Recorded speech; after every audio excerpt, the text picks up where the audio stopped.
Welcome to Eternal Manna, the daily devotional broadcast of Grace Gospel Church.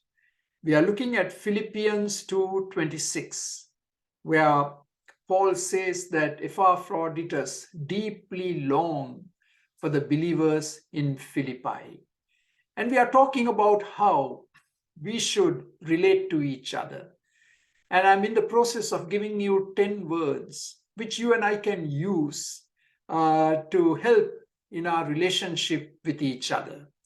Just to recap, yesterday we said we need to appreciate them, number one. Number two, we need to show affection, the second A word. Thirdly, we said we need to admire them for some special skill or skills that they have. And number four, we said we need to accept them for who they are with all their warts and weaknesses. Now, today we want to look at number five. And number five is we need to appeal and ask for help. Two A words I'm putting together: appeal and ask for help. We all have needs. And the needs are not just material. As I always say, there are emotional needs.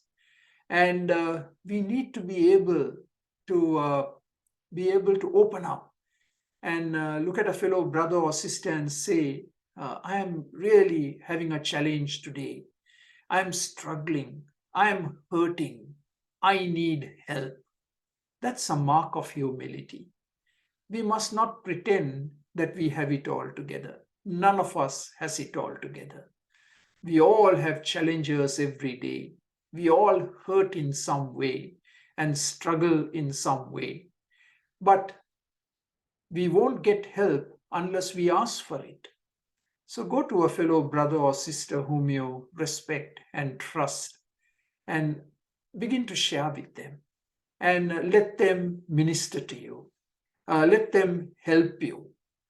So the Lord, yes, will help us, but very often the Lord uses fellow believers to meet our needs, whatever that need is. Now, number six is we need to assist them. Assist. We need to come alongside a fellow brother or sister and assist them in the challenges that they have. And sometimes we don't need to wait till they ask us. We just observe. I always say we need to be good observers. And as you observe, you're going to learn some things about another brother or sister. And then you can go up to them and you can assist them in the particular challenge that they are facing, that you have observed and which the Lord will make known to you. So give assistance to people. Sometimes it could be to help a young person in their studies. It may be to help someone who is struggling, having a quiet time every day. It may be, yes, to help someone financially. It may be to help assist someone to give them a day off, as it were, by preparing some meal and giving it to them. Many, many different ways by which we can assist them. The next A word that I want to use is the word applaud. Applaud them.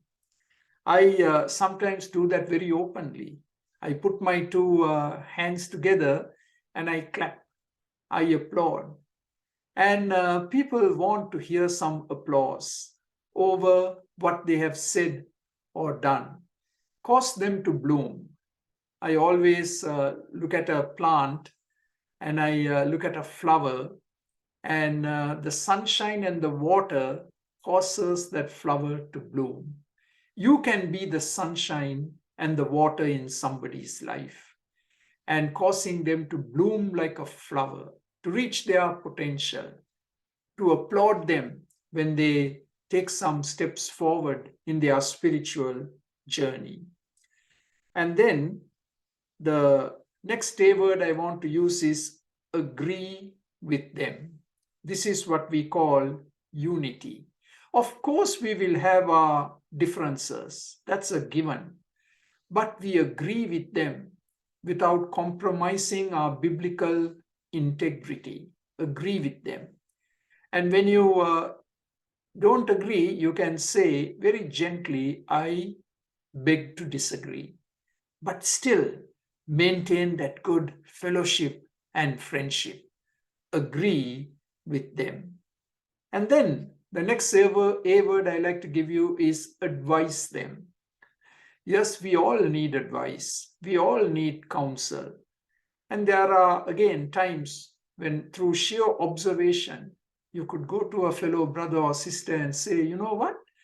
You could do this like this, and offer them some words of advice. If said at the right time in the right way, yes, fellow believers would be very willing to accept your advice.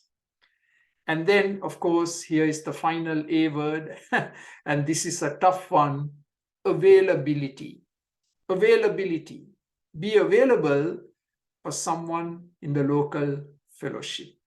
Easier said than done, because we all lead very busy lives and time is very precious, and it's not easy to give a time commitment to anyone. And I want to encourage you to make yourself available and to say, I can help you, and you can even give a time slot when you're available to help meet another person's need. Very often for me, that happens in the form of telephone calls. And very often people would say, do you have time for me now? And I said, yes, I have time for you. And I would listen to them. And sometimes these telephone calls would be half an hour. Sometimes it would even be a 1 hour telephone call. It eats into your time, but it's well worth it, because at the end of the conversation, you have been there to minister to someone. And sometimes the best gift that you can give someone is the gift of listening. They want to talk, they want to open up, they want to share. So give them the gift of listening. So may God give us grace to apply all these 10 A words as we relate to each other. God bless you. Amen.